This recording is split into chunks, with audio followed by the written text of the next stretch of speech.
Әйелдерден еркек мықты демеймін. Әйелдерді аналарға теңеймін. Ал мен бүгін әйелдерге жар болған еркектерге өлең жазып көрейін.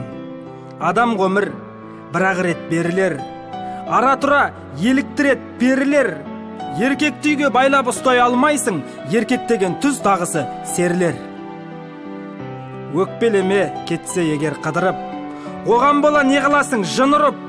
Ошағына оралады қайтадан, бойындағы азабынан тыйылып. Еркек деген Құдай қосқан жарың ғой, еркек деген байлығыңда барың ғой.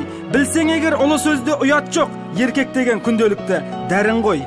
Еркек деген еркелеген еркен ғой, еркек деген қорғап жүрер желкен ғой. Еркек деген жаурағанда қарағым, еркек деген жамылатын көрпен ғой.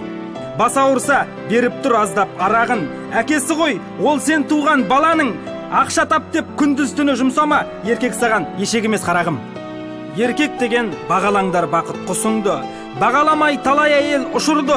Оттың өзі жылытқанмен сыртыңды, еркектей боп жылыта алмайды ішіңді.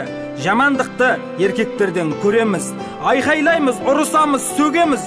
30 жылдан осырақшалы артық деп бұрын талай айтушы еді әжеміз. Жақсы әйел жөнге салады тентекті, жаман әйел жер қылады еркекті. Еркек деген жаныңның бір жартысы, бағалаңдар, аялаңдар еркекті.